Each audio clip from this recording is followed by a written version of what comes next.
सबको जय मसीह की। परमेश्वर ने हमें एक मौका और दिया है। सब ठीक है। मेंढक से हमने एक उदाहरण बोला था कि उसको जब पानी में रखा था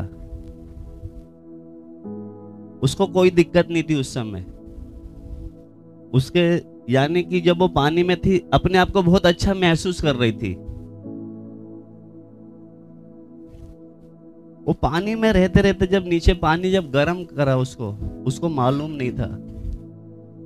पानी की स्पीड जो गर्म की स्पीड बहुत स्लो थी, वो धीरे धीरे जब बढ़ी तो बताए करीब 2.5 घंटा लगा तो पानी उबलने की हालत पे आ गया। उतनी जब गर्माहट मारे उसके अंदर जो ऊर्जा ताकत वो खत्म हो गई, ताकि वो बाहर उछलने की भी कोशिश करे, फिर उछल नहीं पाई।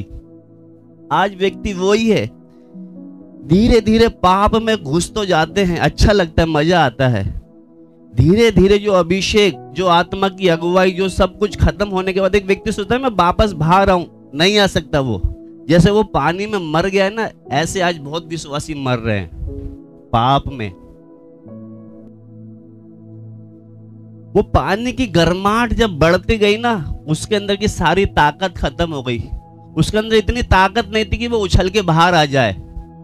आज बहुत से सोचते हैं ना, कुछ भी कर लेते, हमें पता है कि हम बहुत चालाक है, वचन सीख लिया, सब कुछ जानते, हम बच जाएंगे। नहीं बच सकते आप।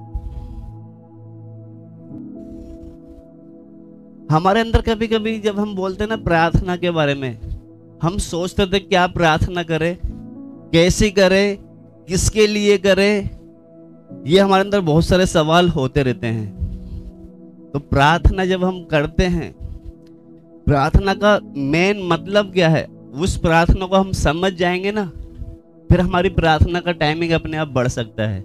हमें 2 मिनट में ही प्रार्थना क्या है, बोझ सा लगने लगता है। कैसे लगना था? मेन बात क्या है पता? प्रार्थना का मतलब क्या है, हम ये सीखेंगे। प्रार्थना का मतलब क्या है? प्रार्थना का मतलब यह है हम अपने पिता से बातें करना। बातें क्या करना है? अपनी कमी, घटी, परेशानी बाप के सामने रखना। हम तो क्या कहें, 2 बार धन्यवाद, 3 बार जय जयकार, स्तुति कर दी, प्रभु उस पर दया करना, ये करना, प्रार्थना खत्म। जब यीशु मसीह का बाप के साथ एक अच्छा संबंध था, वो कितने बार हम देखते रात भर प्रार्थना करता रहता था। पूरी रात प्रार्थना में गुजर जाती थी। हमने इसको क्या है, एक रीति रिवाज सा बना लिया है। जैसे सुबह उठना, प्रार्थना करनी, हमें धर्म की तरह रीति रिवाज में नहीं, उसके साथ एक अच्छा संबंध बनाना है। संबंध बनाने का मतलब, एक आयत पढ़वाऊंगा मैं, निकालेंगे बेटा जल्दी से, फिर हम अपने विषय में जाएंगे।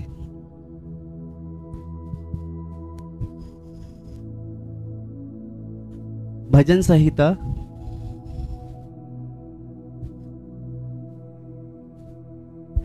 उसका 34 का 7 पढ़े। यहोवा के डरवैयों के चारों ओर उसका दूत छावनी किए हुए उनको बचाता है। यहोवा के डरवैयों के चारों ओर उसका दूत छावनी किए हुए उनको बचाता है।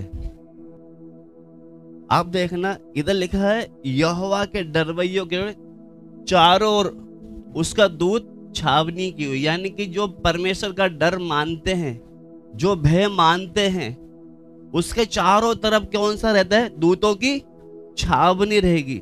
ये सबके बीच में दूतों की छावनी नहीं रहेगी। अगर दूतों की छावनी होगी, हम आराम से कितना समय बाप के साथ प्रार्थना कर सकते हैं। अगर दूतों की अगर छावनी नहीं होगी ना, शैतान हमको 2 मिनट बात नहीं करने देगा। कहीं ऐसा ना इसका संबंध ना बन जाए बाप के साथ, वो रुकावट डालेगा। समझ में आया आपको?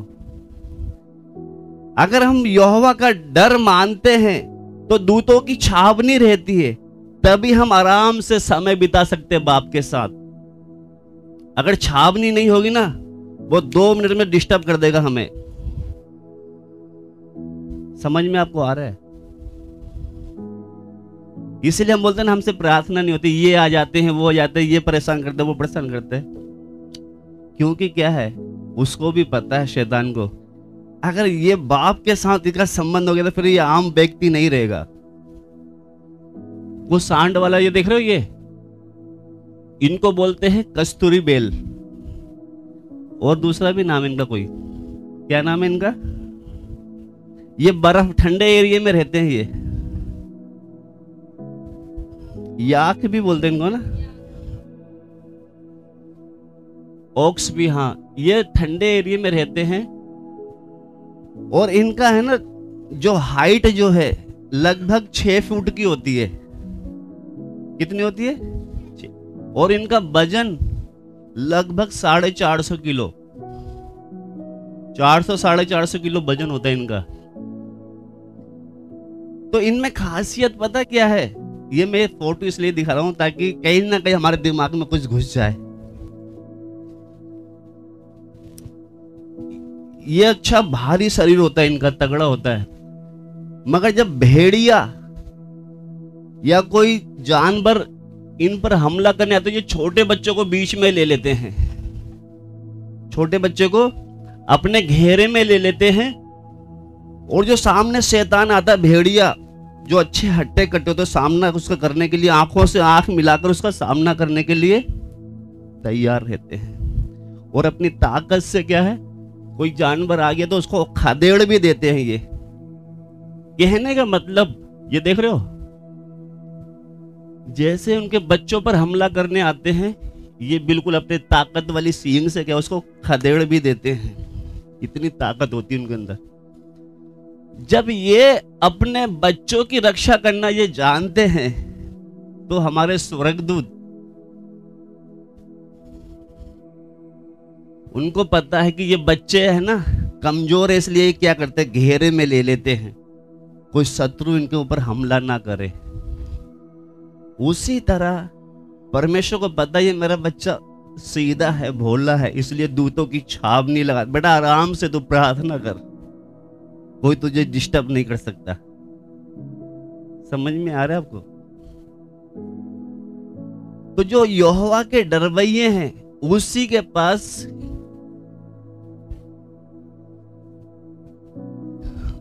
और ये यहोवा के डरवैये, ये दूतों, ये स्वर्गदूत है, ये छावनी में है, ये पीछे दिख रहा है, ये शैतान है, ये जोर लगा रहे इसको डिस्टर्ब करने के लिए, मगर स्वर्गदूतों की छावनी है।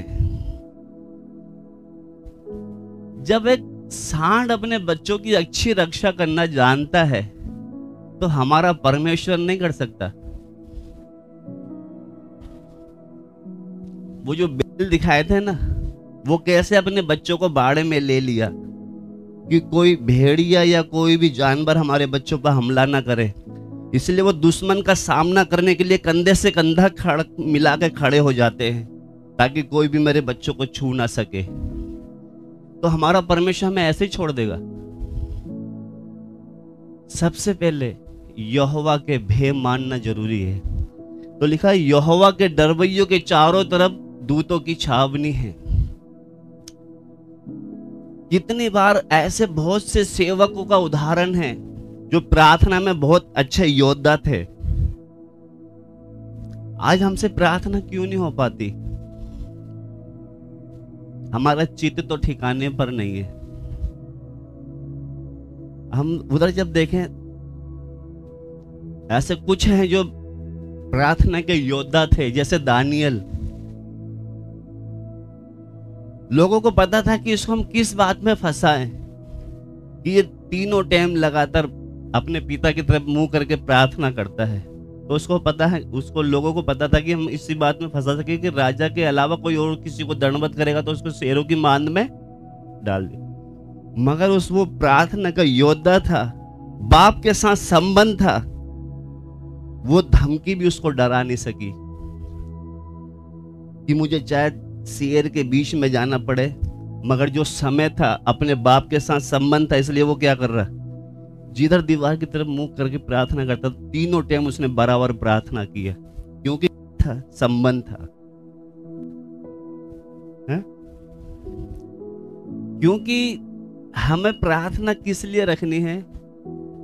हम इतने लोगों में सीमित ना रहें, और क्षेत्र जितने और भी आत्मा जितने हैं। तो जब हम बाप के साथ घुटने पे बैठते हैं ना, और किसी चीज के लिए, जैसा बच्चा जिद कर लेता है,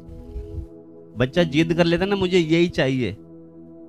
अभी बहुत से हमारे बीच में जिद्दी बच्चे हैं, जैसे ये आरव बैठा है, कोई चीज देख लेगा तो बस रो लेगा, मुझे ये चाहिए, यही चाहिए। उसी तरह घुटने पे बैठ के हम भी बाप के साथ जिद करें कि प्रभु मुझे इस वेलकम में नहीं, और भी एरिया चाहिए, और भी आत्मा चाहिए, और भी मेरे परिवार में अकेले बैठे उनको भी चाहिए। जब हम ऐसे जिद करके प्रार्थना करते हैं ना, शैतान थरथराता है। क्या करता है वो? थरथराता है। कर सकते हैं ऐसी प्रार्थना? आइए हम वचन में जाएंगे, प्रभु से प्रार्थना। तो यहोवा के जो डरवैये हैं, उनके चारों तरफ उसके दूतों की छावनी होती है। अब ये शैतान कितना भी दिक्कत डाल ले, ये खड़े दिख रहे हैं, ये कुछ भी कर ले, ये खड़े हैं चारों तरफ बाड़ा लगा के, कोई भी रुकावट डालेगा। अब प्रार्थना करो आराम से। जब बाड़े हो गए तो हम आराम से कितना समय बाप के साथ बिता सकते हैं। तो सबसे पहले यहोवा का डर हमारे अंदर आना है। ठीक है, आइए हम अपने वचन में जाएंगे। जैसे हम बाइबल में देखते हैं, बहुत से संतों के जीवन से हम देखते हैं, उनकी कमियां, जो गलतियां दिखती है तो उनसे हम उत्साहित होते हैं। उनकी कमियों को देखकर भी हम क्या होते हैं? उत्साहित का मतलब कि ये तो गड्ढे में गिर गया, मैं नहीं गिर सकता, मैं अब संभल के चलूंगा, है? मगर उत्साह इधर हम जब पढ़ते समय, आज जो हम सीखेंगे, आज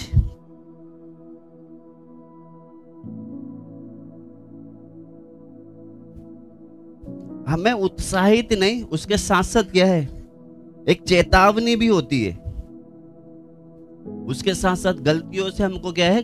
चेतावनी का मतलब एक सीख भी मिलती है। उनकी देखो, बाइबल में प्रभु के दासों की जो कमियां हैं, उन्होंने जो पाप किए हैं, तो उससे हमको क्या कुछ सीखने को मिलता है। तो आज हम जो चीज सीखने जा रहे हैं, ध्यान से सुनना। जैसे हमारे बीच में बहुत से बच्चे लोग भी अभी सेवा का मन है। कौन कौन सेवा करते हैं? हाथ उठाए। नहीं, कुछ नहीं बोलूंगा। और बहन लोग भी हैं, भाई लोग भी हैं सेवा करने वाले। तो मेरा एक सवाल है आपसे, हाथ नीचे नहीं करना। एक सवाल है, सेवा करने वाले हैं जो, जिसको परमेश्वर ने विश्वासियों से ज्यादा दिया, नहीं दिया है? तो वचन कहता है जिसको ज्यादा दिया गया उससे ज्यादा लेने की उम्मीद भी करता है वो। अगर हमें ज्यादा दिया तो वो ज्यादा की उम्मीद भी करता है। प्रभु आपको आशीष दे, नीचे करना। अगर परमेश्वर ने हमें ज्यादा दिया है तो वो ज्यादा ले। जैसे हम यीशु मसीह के देखते, किसी को 2, किसी को 3, किसी को 5 दिए थे। सुना है ना वो वचन? तो जिसने 5, उसने क्या 10 करके दिए थे। तो कहने मतलब जिसको ज्यादा दिया तो उससे ज्यादा पाने की उम्मीद रखते हैं, आशा रखते हैं प्रभु हमारे। तो आइए एक वचन जब हम पढ़ेंगे, एक वचन निकालेंगे हम।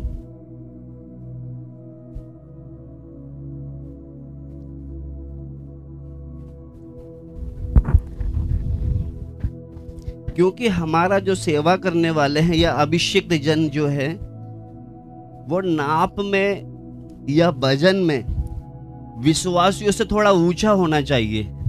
कैसे होना चाहिए? विश्वासियों से ऊंचा लेवल होना चाहिए। होना चाहिए, नहीं होना चाहिए? बताओ, बोला करो ना बीच बीच में।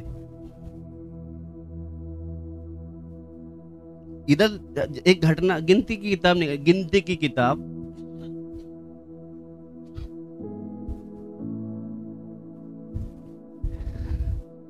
हम देखते हैं इजरायलियों को कनान में प्रवेश करने से जो रुकावट आई थी वो किस लिए आई थी? कि उनके अविश्वासी मन थे। उनके मन क्या थे? अविश्वासी मन थे उनके, यानी कि बार बार बुड़बुड़ाना, प्रभु पर सच्चा भरोसा करके नहीं चलना। तो इधर जब हम जो घटना सीखने जा रहे हैं, परमेश्वर ने अविश्वासी भरे हुए इजराइल को कनान में प्रवेश करने के लिए रुकावट डालने से पहले उनको 10 मौके दिए थे। परमेश्वर ने एक जगह क्या करी? कसम खा ली थी कि तुम कनान में प्रवेश नहीं कर पाओगे। कसम खा ली थी। वो कसम खाने से पहले उनको कितनी बार मौके दिए थे? पहले तो बहुत मौके दिए थे। बाद में परमेश्वर क्रोध में आकर उसने अपनी ही शपथ खाई कि तुम में से एक भी कनान में नहीं जाएगा। कब शपथ खाई? पहले बहुत मौके दिए थे उनको। निकालेंगे गिनती की किताब, उसका 14,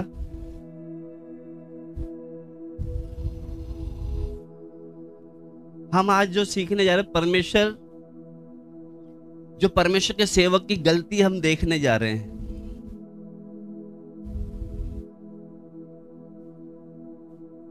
गिनती 14 उसका 22 और 23 पढ़े। उन सब लोगों ने जिन्होंने मेरी महिमा मिस्र देश में और जंगल में देखी और मेरे किए हुए आश्चर्य कर्मों को देखने पर भी 10 बार मेरी परीक्षा की और मेरी बातें नहीं मानी, इसलिए जिस देश के विषय में मैंने उनके पूर्वजों से शपथ खाई उसको वे कभी देखने ना पाएंगे, अर्थात जितनों ने मेरा अपमान किया है उनमें से कोई भी उसे देखने ना पाएगा। आइए हम प्रार्थना करेंगे और इसको समझने के लिए प्रभु से ज्ञान मांगे। हमारे जिंदा और जलाली खुदा, तेरे सामने हम अपने सरों को झुकाते हैं। तेरे वचन के द्वारा प्रभु तू हमें एक एक से बात करना और इस भेद को समझने के लिए हमें ज्ञान और समझ देना। तेरी आत्मा हमारी मदद करने पाए, यीशु मसीह के नाम से आमीन। यहाँ पर जो हम आयत पढ़ते हैं ये उन इजरायलियों के बारे में हम पढ़ते हैं जिन्होंने बहुत बार गलती करने के बाद परमेश्वर ने कसम खा ली कि मैं तुमको उस देश में लेके नहीं जाऊंगा, जबकि ले जाते समय उनके पूर्वजों से शपथ खाई थी कि मैं तुम्हें कनान के लिए बोला था। तो यहाँ पर जब 22 पढ़ते हैं, एक बार फिर से पढ़े बेटा। उन सब लोगों ने जिन्होंने मेरी महिमा मिस्र देश में और जंगल में देखी। इधर परमेश्वर कहता है सब लोगों ने जिन्होंने मेरी महिमा मिस्र देश में और जंगल में देखी थी। मिस्र में क्या देखा था उन्होंने? इजरायलियों ने क्या देखा था? मुंह से बताओ, कुछ भी बताओ, थोड़ा बहुत।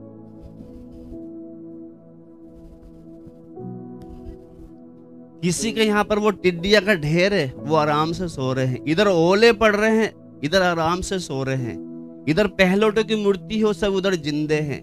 कितनी विपत्तियां? 10 विपत्तियां देखी थी। कहां पर? मिस्र में देखी थी। इन्होंने अपनी आंखों से देखा था। समझ में आ रहा है? सब कुछ देखने के बाद भी क्या कर रहे? बुड़बुड़ा के चल रहे। एक समय आया परमेश्वर ने शपथ खा ली। कहने का मतलब इधर 22 में हमने पढ़ा है, उन सब लोगों ने जिन्होंने मेरी महिमा मिस्र देश में और जंगल में देखी थी। महिमा का मतलब जो मेरे आश्चर्य कर्म, जो मेरे अद्भुत काम, इन्होंने कहां पर? मिस्र में भी देखे और जंगल में क्या देखा था? उनके वस्त्र कभी फटे नहीं, जूते पांव में 40 साल चलते रहे, पांव कभी फूले सूजे नहीं। यह अद्भुत काम नहीं है?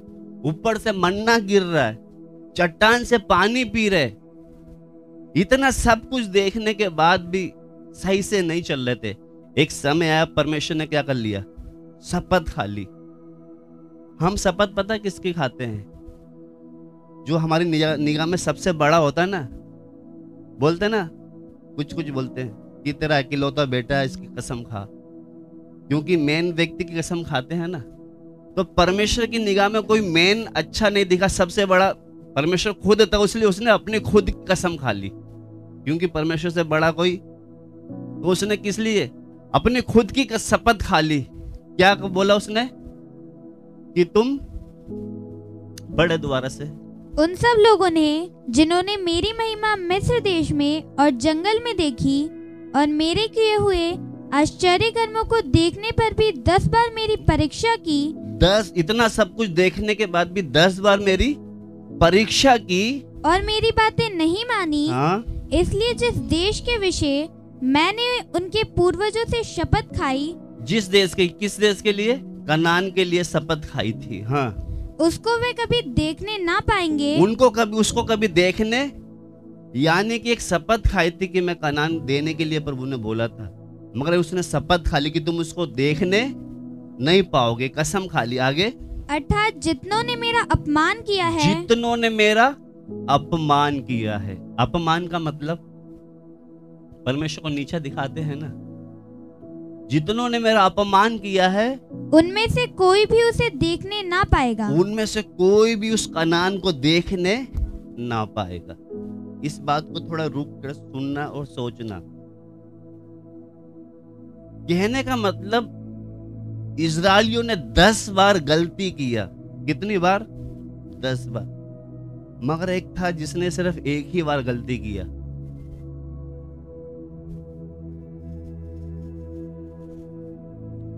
इजराइलियों ने 10 बार गलती करी, मगर बेचारे मूसा ने तो क्या करा?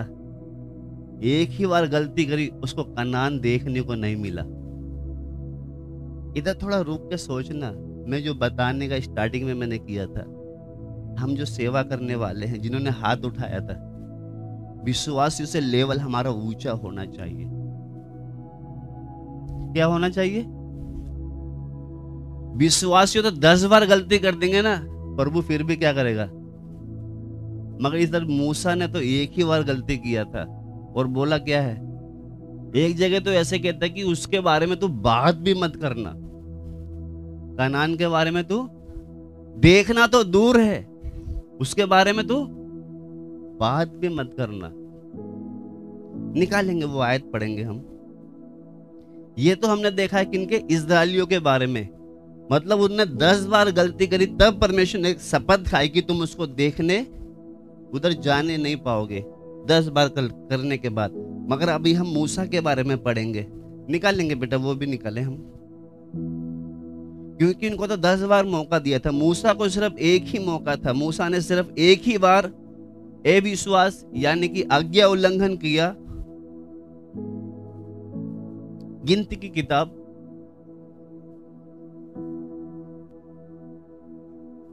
उसका 20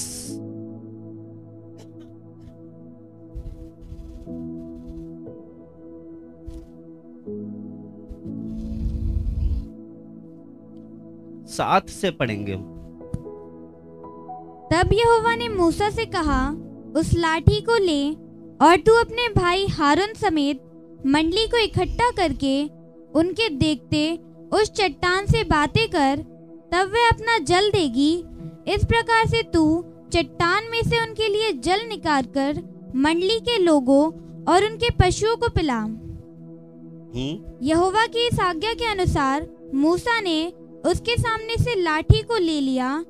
मूसा और हारून ने मंडली को उस चट्टान के सामने इकट्ठा किया।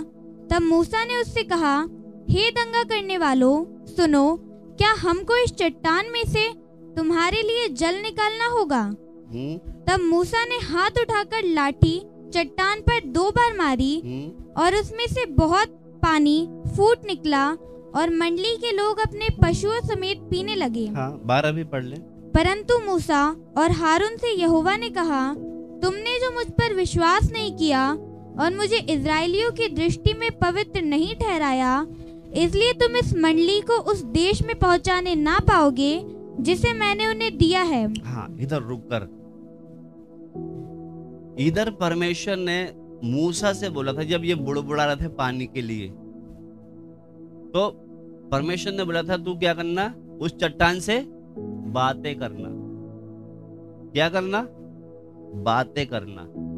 तो यहाँ पर जब हम 7 से लेके 12 तक आप आराम से घर पे पढ़ना इसको। यहाँ पे हमने पढ़ा है, जैसे मैंने बताया, इजरायलियों ने 10 बार गलती करी, मगर यहाँ पर मूसा ने क्या है, सिर्फ पहली गलती समझ लो इसकी। यहाँ पर जब हमने पढ़ा है, यहोवा ने मूसा से कहा, उस लाठी को ले और अपने भाई हारून समेत मंडली को इकट्ठा करके उनके देखते उस चट्टान से बातें कर। यानी कि सारी मंडली जो प्यासी उनको ले जाकर चट्टान से क्या कर? बातें कर। तब वे अपना जल देगी। इस प्रकार से तू चट्टान में से उनके लिए जल निकालकर मंडली के लोगों को, उनके पशुओं को पिला। यानी कि तू बातें कर तो चट्टान से जब पानी निकलेगा तो तू उन लोगों को भी, उनके जो जानवर है उनको भी पानी पिला सकेगा। आगे बढ़े। यहोवा की इस आज्ञा के अनुसार मूसा ने उसके सामने से लाठी को ले लिया। हाँ, परमेश्वर की आज्ञा के अनुसार मूसा ने क्या किया? लाठी को लिया। मूसा और हारून ने मंडली को उस चट्टान के सामने इकट्ठा किया। तब मूसा ने उससे कहा, हे दंगा करने वालों, सुनो, क्या हमको इस चट्टान में से तुम्हारे लिए जल निकालना होगा? इसका शब्द देखो मूसा का, हे दंगा करने वालों। क्या बोलता है? क्योंकि गुस्से में आ गया। दोबारा से, हे दंगा करने वालों सुनो, क्या हमको इस चट्टान में से तुम्हारे लिए जल निकालना होगा? हाँ? तब मूसा ने हाथ उठाकर लाठी चट्टान पर 2 बार मारी। लाठी लेकर चट्टान पर 2 बार मारी और उसमें से बहुत पानी फूट निकला। यानी कि परमेश्वर की जो आज्ञा है ये तोड़ रहा है। यहाँ पर बात करने के लिए बोला था, मगर 2 बार मारा, फिर भी पानी चट्टान से निकला। आगे पढ़ेंगे, इसको बाद में समझेंगे। हाँ। और मंडली के लोग अपने पशुओं समेत पीने लगे। हाँ। परंतु मूसा और हारून से यहोवा ने कहा, तुमने जो मुझ पर विश्वास नहीं किया, तुमने जो मुझ पर विश्वास नहीं किया, मतलब विश्वास नहीं किया मतलब तुझसे तो बात करने के लिए बोला था ना। इसने पहले वाला आइडिया लगाया कि उस समय भी मैंने चट्टान में मारा था, यानी कि तूने विश्वास नहीं किया। तूने लाठी मारने के लिए मैंने थोड़ी बोला, अभी लाठी मारने के लिए तो पहले बोला था, अभी तो तुझसे बात करने के लिए बोला था। कहता इसलिए तूने विश्वास नहीं किया और मुझे इजरायलियों की दृष्टि में पवित्र नहीं ठहराया, इसलिए तुम इस मंडली को उस देश में पहुंचाने ना पाओगे जिसे मैंने उन्हें दिया है। हाँ, देखो ये पहली गलती के कारण ही मूसा के बारे में हम इजराइल के बारे में देखते हैं। इजराइल ने 10 बार गलतियां की है। मूसा ने तो 1 बार गलती करने पर उसने बोल दिया तू उधर इनको लेके नहीं जा सकता। एक आयत और निकाल ले हम, निर्गमन 17। ये जो हम आयत पढ़ी अभी हमने, ये आयत में और जो अब हम पढ़ने जा रहे हैं, निर्गमन निकालेंगे।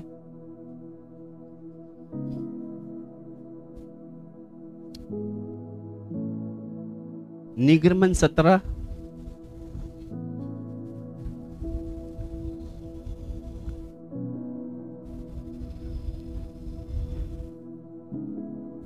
उसका 6 पढ़े। देख, मैं तेरे आगे चलकर होरेब पहाड़ की एक चट्टान पर खड़ा रहूंगा और तू उस चट्टान पर मारना, तब उसमें से पानी निकलेगा जिससे ये लोग पिए। तब मूसा ने इजराइल के वृद्ध लोगों के देखते वैसा ही किया। हाँ, ये जो आयत हमने पढ़ा अभी, देख तेरे आगे चलकर होरेब पहाड़ पर खड़ा रहूंगा, तू उस चट्टान पर मारना, तब वे उसमें से पानी को निकालेगी। यानी कि ये पहली बार बोला था। आप देखना पीछे दिख रहा है ये, देखो दिख जाएगा, थोड़ा जूम करना।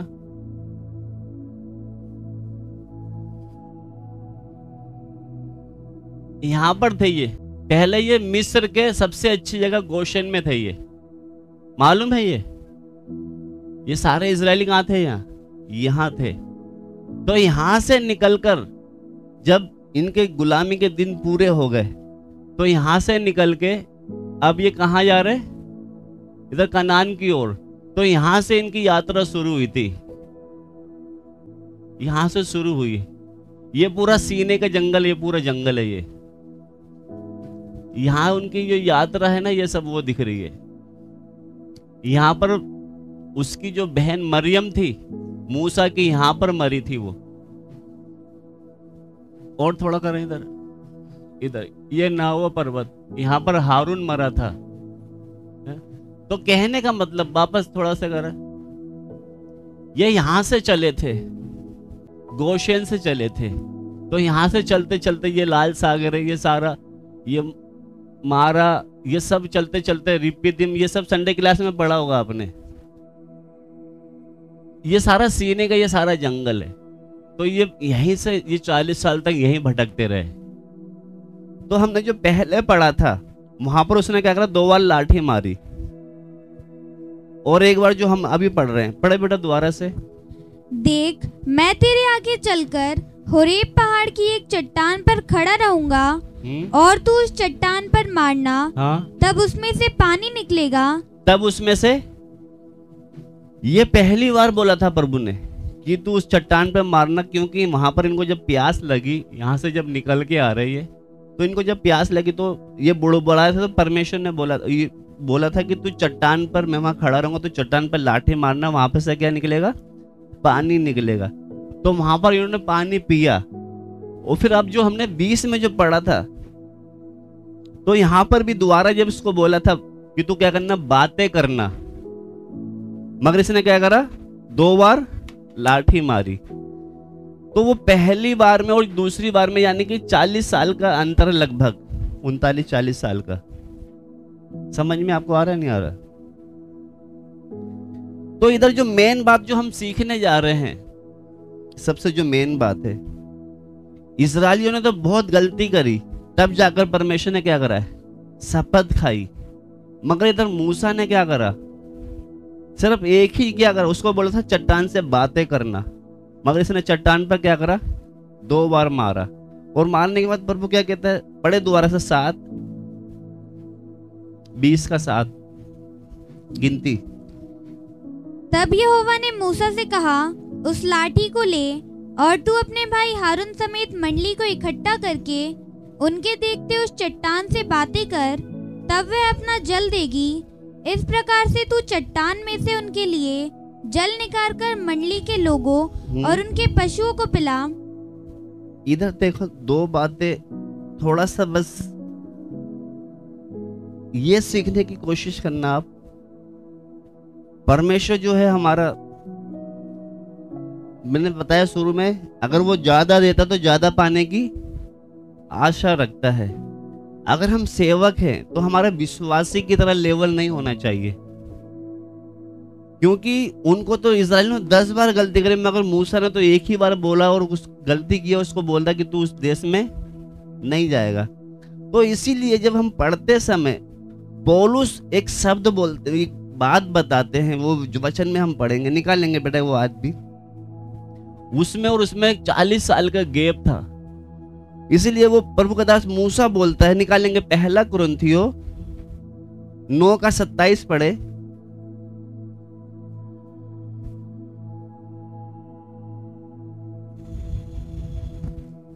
परंतु मैं अपनी देह को मारता, कूटता और वश में लाता हूँ, ऐसा ना हो कि औरों को प्रचार करके मैं आप ही किसी रीति से निकम्मा ठहरूं। आ रहा है समझ में? आज खास करके जिन्होंने सेवा के लिए बोला है ना, प्रभु उनसे बात कर रहा है। इधर प्रभु का दास पौलुस कहता है, दोबारा से पढ़े बेटा। परंतु मैं अपनी देह को मारता, कूटता और वश में लाता हूँ। मैं अपनी देह को मारता, कूटता और बस में लाता हूँ, क्योंकि ये जो देह है ना, इतनी आसानी से हमारे कब्जे में नहीं आएगी। इसलिए कहता है मैं मारता, कूटता। और मारता कूटता का मतलब, अगर किसी विश्वासी ने जीन्स पहन लिया है तो हमारे भी इच्छा आएगी जीन्स पहनने की। उसको क्या करना, बस में लाना है। किसी ने अगर उल्टे सीधे कपड़े पहन लिया, उल्टे सीधे चाल चलन कर लिया, कुछ भी, तो हमारे अंदर भी इच्छा आएगी, तो उसको क्या करना है, मारना, कूटना और बस में लाना। समझ में आ रहा है आपको? यही है बस में। ऐसे नहीं कि इसको चमड़े को मारना है, ऐसे नहीं। इच्छाओं को, अभिलाषाओं को, इनको क्या करना है? मारना, कि तेरे बस की नहीं है। ये शरीर अब यीशु का मंदिर है, ये उसकी सेवा करने वाला है। अब इस पर तेरा कोई हक नहीं, उसको मार कूट कर क्या करना है? बस में लाना है। तो इसलिए लिखा है, परंतु मैं अपनी देह को मारता कूटता और बस में लाता हूँ। ऐसा ना हो कि औरों को प्रचार करके मैं आप ही किसी रीति से निकम्मा ठहरूं। हाँ, लिखा है ऐसा ना हो कि मैं औरों को प्रचार करके मैं आप ही किसी रीति से, यानी कि दूसरों को तो हम बोलते हैं ऐसे करो वैसे करो, और बाद में कहीं हम वैसे नहीं हो जाए। इसलिए क्या है, मैंने बताया ना, सेवक का और विश्वासी का लेवल क्या है। तो प्रभु जिसको ज्यादा देता है उससे ज्यादा लेने की उम्मीद रखता है। इसलिए पौलुस बहुत सोच समझ कर आत्मा के द्वारा लिखता है कि मैं मारता कूटता और बस में लाता हूं। क्योंकि अगर औरों को प्रचार करूं मैं जैसे और वैसे नहीं होऊंगा तो क्या करूंगा मैं? निकम्मा नहीं ठहरू कहीं मैं प्रभु की निगाह में, कहीं न्याय सिंहासन के सामने कहीं मैं निकम्मा ना हो जाऊं। क्योंकि तू प्रचार तो बहुत करता था, दूसरे को तो बहुत सिखाता था, मगर तेरे अंदर तो वो बातें, हम फिर कौन सी गिनती? फरीसियों की गिनती में आ गए। कहने का मतलब इस्राएलियों ने 10 बार गलती करी कि तुमको मिस्र से लेकर जंगल में मैंने इतने अद्भुत काम दिखाए। फिर एक समय प्रभु ने वहां एक कसम खा ली कि तुमको उस कनान में लेके, मगर मूसा ने तो एक ही बार किया ना गलती। सिर्फ क्या किया? चट्टान पर 2 बार मार दिया। प्रभु ने वहीं बोल दिया कि तू इनको आगे लेके नहीं जा सकता। समझ में आपको आ रहा है? तो हमारा लेवल जो हमने हाथ ऊपर किए थे कैसे होना चाहिए? कैसे होने चाहिए? हमारा औरों की तरह नहीं होने चाहिए। इसलिए पौलुस कहता है मैं अपनी देह को मारता कूटता हूं, अपनी इच्छा। हम तो अगर किसी को कुछ बोल देंगे तो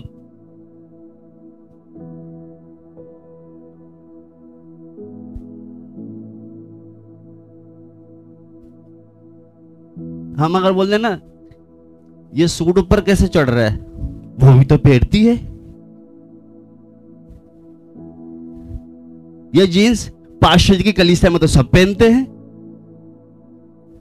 इसका मतलब क्या है? आप दोष लगाने वाले हो।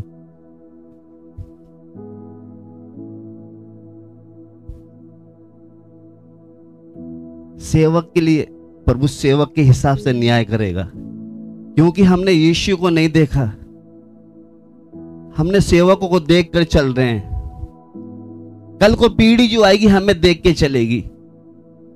अगर हम गाली गलौज झूठ बोलेंगे तो पीछे जो पीढ़ी आएगी ना, हमारे जो सेवा करते थे, संडे क्लास पढ़ाते थे, वो चटाई बिछाती थी, वो भी तो सेवा करती थी, वो भी तो ऐसे चलती थी,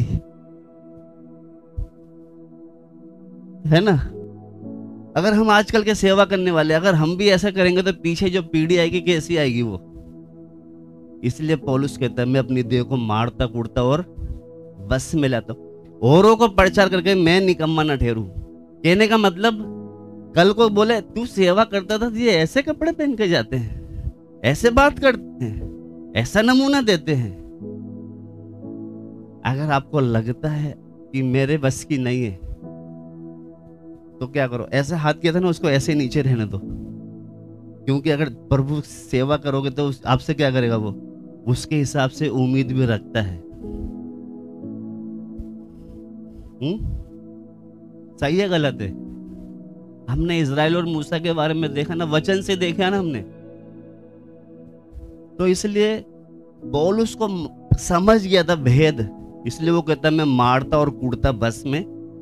ये बस में आने वाला नहीं है। ये उसके पास 40,000 का फोन है तो मैं 50 का लूंगा। भाई उसके पास हैसियत थी, हमारे पास थोड़ी है। हम कहीं होड़ लगाने लग जाए कि मैं भी लूंगा उससे बड़ा। अब जाके आपको किस्त पे तो दे देगा, मगर बाद में किस्त कैसे दोगे? इसलिए हम क्या करें? होड़ ना करें उसको, इसको बस में करें। ये तो पता नहीं क्या क्या डिमांड रखता है। मैं जो बोल रहा हूं कुछ समझ में आ रहा है? इसको हम क्या करें? बस में करें, क्योंकि आसानी से बस में ये नहीं आएगा। आइए हम एक आधी आयत पढ़ के फिर जल्दी से खत्म करें, प्रार्थना करेंगे, हम निकालेंगे। एक आयत और पढ़ ले हम।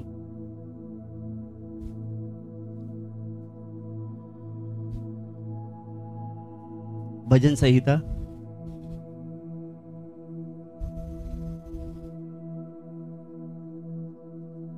103 का 7।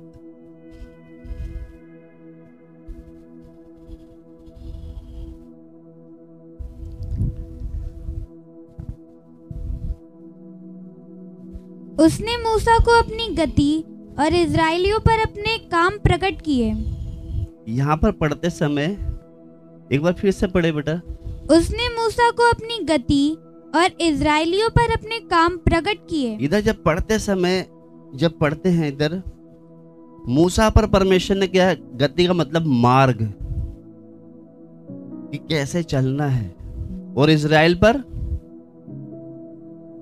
अपने काम प्रकट किए। यानी कि इजराइल क्या देख रहे थे, काम देख रहे थे, अद्भुत काम देख रहे, और परमेश्वर ने मूसा को क्या है, गति, एक मार्ग दिखाया। तो कहने का मतलब, जैसे मूसा को परमेश्वर ने मार्ग दिखाया और इजराइलियों को उसके काम दिखाए, तो मूसा में और इजराइलियों में क्या है, फर्क है।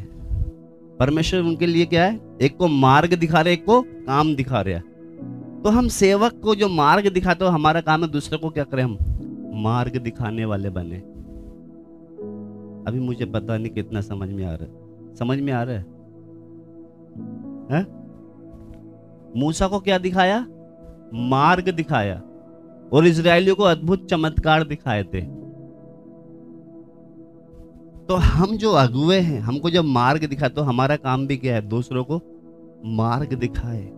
हम क्या करें, हमारे तरह जब हम पहने ओढ़ेंगे, चलेंगे फिरेंगे, तो हमारे द्वारा क्या है, क्योंकि जब परमेश्वर हमको अगुआ बनाया है, तो इजराइली तो क्या थी, प्रजा थी। तो इसलिए एक आयत और पढ़ ले बेटा, निकाले जल्दी से, फिर हम प्रार्थना करने जाएंगे। आप देखना, जब मूसा जब मिद्यान से अभी सेवा के लिए जा रहा है, सेवा के लिए मतलब जब इजराइलियों को छुड़ाने के लिए जा रहा है, तो वहां पर एक घटना जब हम देखते हैं, निकाल ले बेटा जल्दी से, निकाल के फिर हम पढ़ेंगे, प्रार्थना करने जाएंगे। निर्गमन 4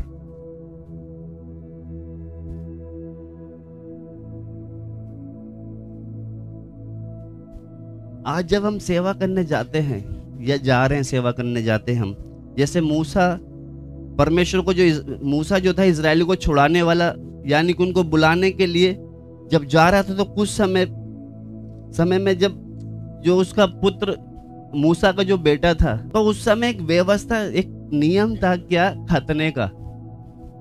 आपको मालूम होगा खतने का काम, वो चिन्ह होना चाहिए। तो मगर जो मूसा ने उसके बेटे पर खतना का चिन्ह नहीं था। मेन बात यह है कि मूसा जैसे सेवा करने वाला था, तो परमेश्वर जैसे एक सेवक को क्या है, जैसे उसके बेटे के अंदर खतना होना बहुत जरूरी था। मगर उसकी जो मूसा की जो बीवी जो थी सिपोरा, उसने क्या करा, अपने बेटे का खतना होने में रुकावट डाली। वो बहुत दयालु थी।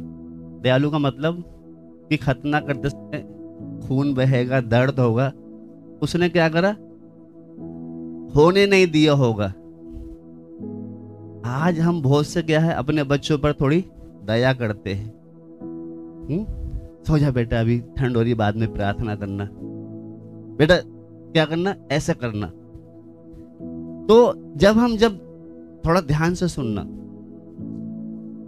जब मूसा, वो आयत निकाल ले, फिर आप समझ भी जाओगे। निर्गमन 4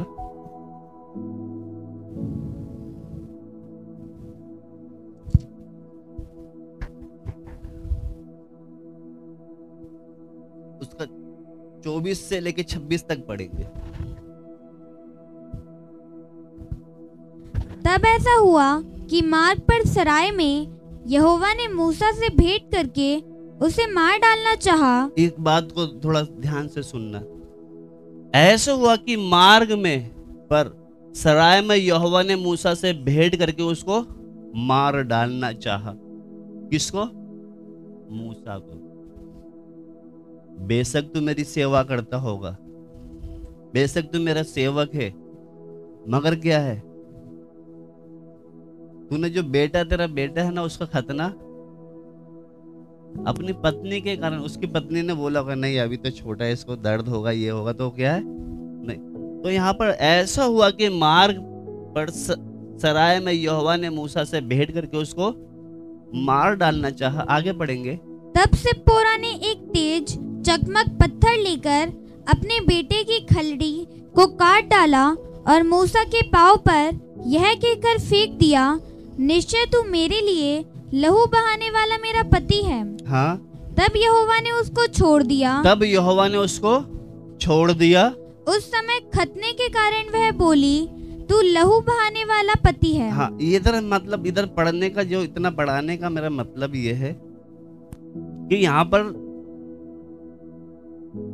बेशक तू चाहे सेवा करने वाला है, मगर मेरी जो आज्ञा है, जो मेरे नियम है, वो तो तुम्हें क्या करने पड़ेंगे?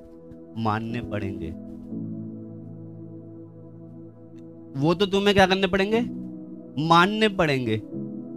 क्योंकि बेशक तू इनको मिस्र से छुड़ा कर ला रहा है।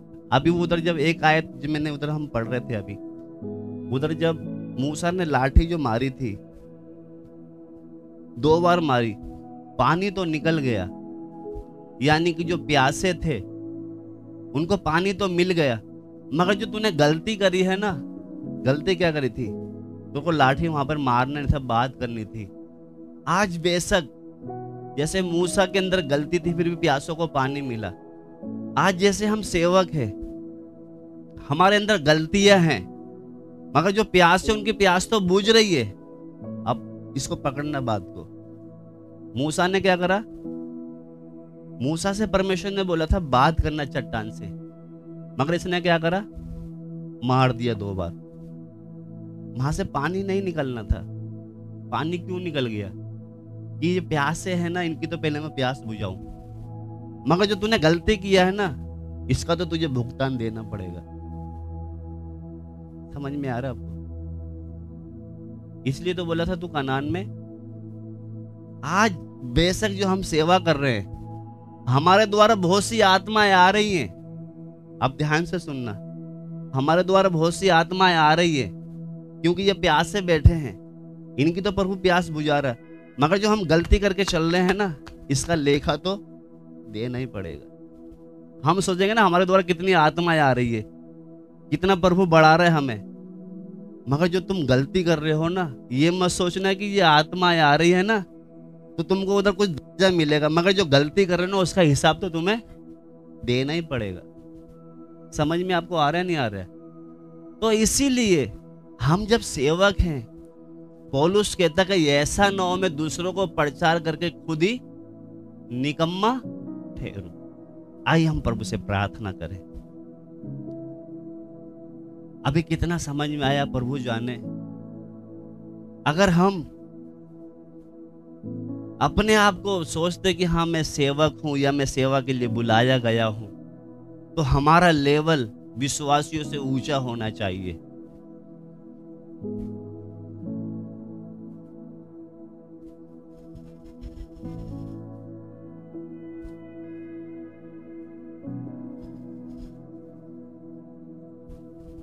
उधर मूसा को जो परमेश्वर ने मारना चाहा, तू बेशक मेरे सेवा करने वाला है, मगर तेरे बेटे के अंदर वो चिन्ह मुझे दिख नहीं रहा है, इसलिए उसको मारने पर परमेश्वर तैयार हो गया। मगर उसकी पत्नी ने उस बच्चे की खल्ली को काट कर उसके सामने फेंक दिया। परमेश्वर ने उसको मारने से अपने आप को रुक गया। हालेलुया। स्वर्ग के परमेश्वर, हम तेरे चरणों में आते हैं।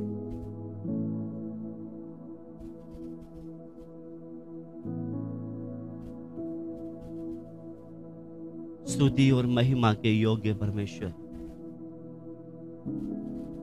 हम प्रभु से प्रार्थना करें कि प्रभु जैसे तेरा दास पौलुस कहता है, मैं मारता कूटता अपनी देह को बस में लाता हूं, कहीं औरों को प्रचार करके मैं खुद निकम्मा ना ठहरूं। इसलिए आइए हम प्रभु से प्रार्थना करें कि प्रभु अगर तूने मुझे अपनी सेवा के लिए बुलाया है, मैं दूसरों के लिए एक अच्छा नमूना बनूं। इब्रानियों 12 से पहले उसका 6 का 10 पढ़ ले।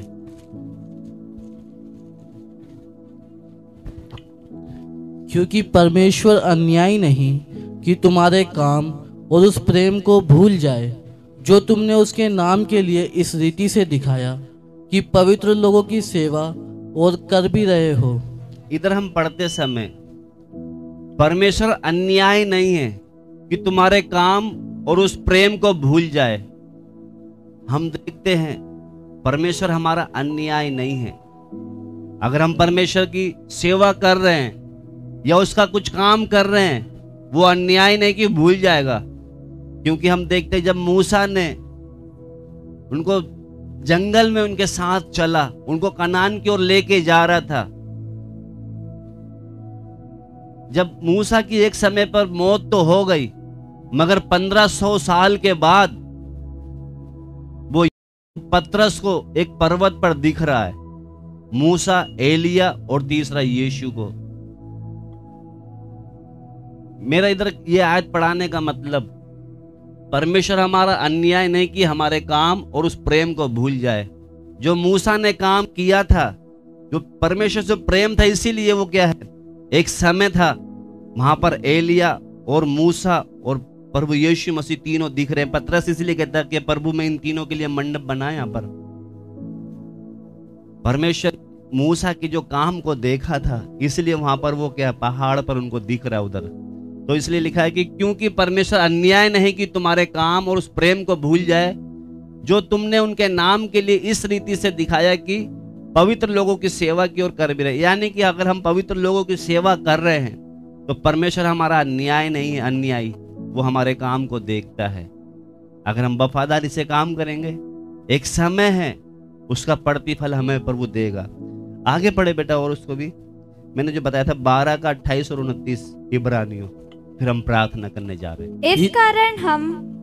इस कारण हम इस राज्य को पाकर जो हिलने का नहीं कृतज्ञ हो और भक्ति और भय सहित परमेश्वर की ऐसी आराधना करें जिससे वह प्रसन्न होता है, क्योंकि हमारा परमेश्वर भस्म करने वाली आग है। हाँ, इधर जब पढ़ते समय हम देखते हैं बाप, इस कारण हम इस राज्य को पकड़कर जो हिलने का नहीं, यानी कि हम उस राज्य के लिए तैयारी कर रहे हैं जो कभी हिलने का नहीं है।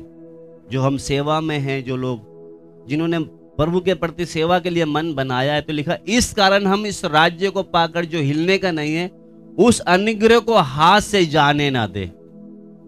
उस अनुग्रह को हाथ से जाने ना दे जिसके द्वारा हम भक्ति और भय सहित परमेश्वर की ऐसी आराधना कर सके जो जिससे वो प्रसन्न हो सकता है। आगे बढ़े बेटा। क्योंकि हमारा परमेश्वर भस्म करने वाली आग है। हमारा परमेश्वर भस्म करने वाली आग है।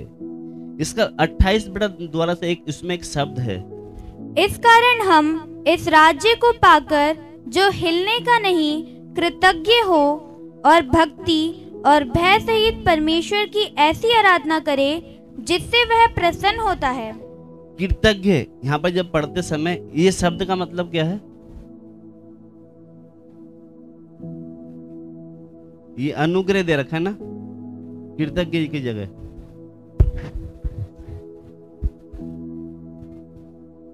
इसमें कुछ अलग आ रहा है? इसमें अनुग्रह है, उस अनुग्रह को हाथ से जाने ना दे। कृतज्ञ का मतलब उसके उपकार को मानने वाले, यानी कि जो इधर लिखा है ना, अभी जो हम सेवा में हैं, इस कारण हम इस राज्य को पाकर जो हिलने का नहीं है, उस अनुग्रह को हाथ से जाने ना दे। यानी कि जो परमेश्वर ने हमें जो सौभाग्य दिया है, जो काम दिया है, जो उपकार, उसको मानकर, एहसान को मानकर हम क्या करें, उसको हाथ से जाने, जिसके द्वारा हम भक्ति और भय सहित परमेश्वर की ऐसी आराधना कर सके जिससे वो प्रसन्न हो। यानी कि कहने का मतलब, इधर हम खत्म करने जा रहा हूं मैं, परमेश्वर ने हमें वो जो हिलने का नहीं है, क्योंकि क्या है, यहाँ पर जितनी भी चीजें सब हिलाई जाएंगी, सब नाशवान है, मगर परमेश्वर ने अपने लोगों के लिए जो दिया है, तो लिखा है हम भय सहित परमेश्वर की ऐसी आराधना करें जिससे वो प्रसन्न हो सकता है। हम परमेश्वर के पीछे जो सेवा करें, कैसी करें, जिससे हम उसको प्रसन्न कर सके। क्योंकि जैसे मूसा ने जो भी किया था, परमेश्वर ने क्या करा, एक समय आया उधर, जब मैंने बताया ना, एलिया, मूसा और प्रभु यीशु मसीह तीनों किसको दिख रहे हैं? पतरस और याकूब जब यूहन्ना गए थे, वहां पर यीशु का रूपांतर होकर वहां दिख रहे। तो कहने का मतलब, हम जो भी ऐसा अन्याय नहीं है, अगर हम जो भी काम कर रहे हैं, हम सब का प्रभु हिसाब हमें देगा। तो आइए हम प्रभु से प्रार्थना करें। हम इजराइलियों की से बढ़कर हमारा लेवल है, जैसे इजराइली और मूसा का, क्योंकि मूसा को तो परमेश्वर ने मार्ग दिखाया था, मगर इजराइलियों को आश्चर्य कर्म। तो हम विश्वासी और सेवक का एक लेवल होना चाहिए। तो हम जब सेवा करने के लिए हमने मन बनाया है, तो हमारा लेवल उससे ऊंचा होना चाहिए। इसलिए पौलुस ने भी कहा है कि मैं अपनी देह को मारता कूटता। हालेलुया, धन्यवाद देते हैं प्रभु, तूने वचनों के द्वारा हमसे बातें किया है। प्रभु हम सबको इन वचनों के द्वारा आशीष देना। अब पिता का प्रेम, प्रभु यीशु मसीह का अनुग्रह और पवित्र आत्मा की सहभागिता हम सब के साथ यीशु मसीह की दूसरी आगमन तक होती ही रहे। सबको जय मसीह की। अब सबको प्रभु आशीष दे।